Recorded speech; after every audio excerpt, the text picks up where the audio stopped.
Bonjour à tous et à toutes. Nous sommes le 11 décembre. Ça fait longtemps que j'étais pas venue que sur YouTube. Pourquoi? Parce qu'à la base, je venais sur YouTube pour partager des vidéos de d'un quotidien d'algie vasculaire de la face. Je venais partager, comme je dis, un enfer qui est propre à moi. Je suis toujours algie vasculaire de la face. Je le dis ou je le dis pas? Céphalée du suicidaire, algie vasculaire de la face, maladie neurologique. Mais il y a longtemps que j'étais pas venue pour parler de l'impact qu'elle a eu. Je crois que j'étais pas venue depuis le mois de mai. Et médicalement parlant, de où on en était. J'ai, dans l'intervalle, étant donné la situation, j'avais partagé, parce que je suis aussi sur TikTok, donc je partageais certaines brides de ce qui se passait, des aléas de TikTok sur YouTube, pour continuer le partage, pour continuer l'information, pour continuer de rendre visible l'invisible. Et ça marche parce qu'il y a encore des personnes qui, bien sûr qu'il y en aura toujours, qui ne connaissent pas cette pathologie. Il y a des personnes de plus en plus qui font coucou.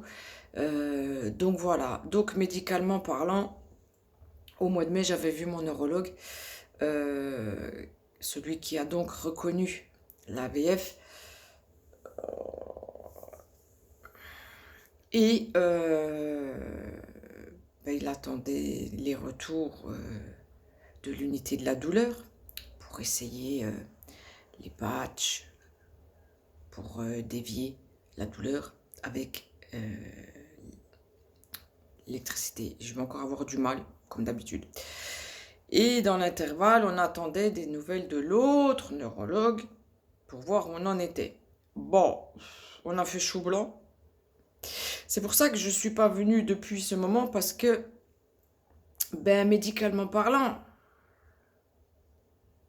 je fais le Titanic. Donc, mon neurologue m'avait... je continue l'isoptine, qui est le traitement de fond de l'algie vasculaire de la face. On était passé à 120 au lieu de 40, sans positif. Hein, ça m'aidait juste à supporter un peu plus la douleur de fond. Ça enlevait rien dans les crises, ça enlevait rien dans... Bref, voilà. De là, en juillet, je suis retournée voir le deuxième neurologue qui m'avait informé que il n'avait pas de nouvelles de l'unité de la douleur. On joue au chat et à la souris. Donc en attendant, il m'avait redonné un autre traitement, le lithium que j'avais encore. Là, je l'ai arrêté, ça y est, définitivement. J'étais montée à 800 mg. Alors les effets secondaires, wow, c'était juste spectaculaire. Le positif, j'en avais pas. Et il m'avait aussi fait essayer un traitement de fond pour la migraine, qui n'a pas marché non plus, parce que voilà, ça, c'est pas avec mes 53 kilos que je vais prendre le bénéfice et puis pas le négatif. Ce serait trop simple. Donc voilà, tout a été compliqué. De là, quand j'ai vu les effets secondaires du lithium, j'ai arrêté. Progressivement, j'ai diminué, j'ai arrêté. Donc j'ai enlevé le lithium, j'ai enlevé le traitement de fond de la migraine. J'ai toujours l'oxygène. Voilà, c'est la seule qui m'aide à survivre. Et il m'a augmenté, là je l'ai vu en novembre. Là toujours pas de nouvelles de l'unité de la douleur. Il a parlé avec mon neurologue, mais ils savent pas quoi faire. Donc il a fait un courrier à 1h30 de route de chez moi pour voir s'il pouvait me prendre et trouver une solution pour mon état. Il m'a demandé ce qui m'aidait depuis que j'étais AVF. Je rentre dans ma 12e année. Je lui ai dit l'oxygène et les anticorps quand je les ai essayés. Malheureusement, le dosage n'étant pas assez élevé, je suis devenue pharmacorésistante.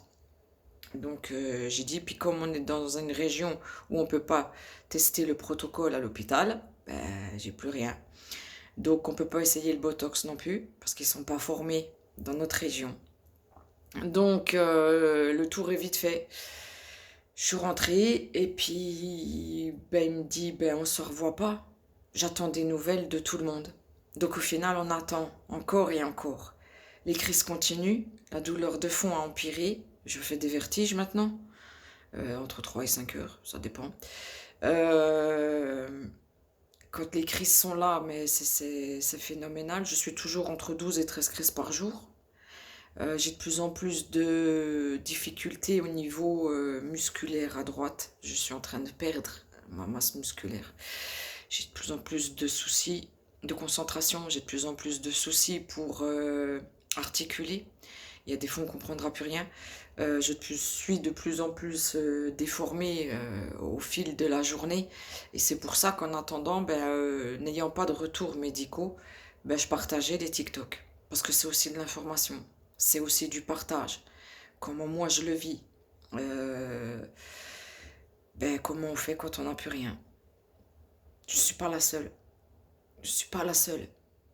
Mais comment on fait quand on a la douleur qui vous prend jusque dans les dents, quand on peut plus se toucher, quand on peut plus même pas s'asseoir, quand on peut même plus marcher, quand on tient plus debout, quand on peut plus manger, qu'est-ce qu'on fait? Qu'est-ce qu'on a?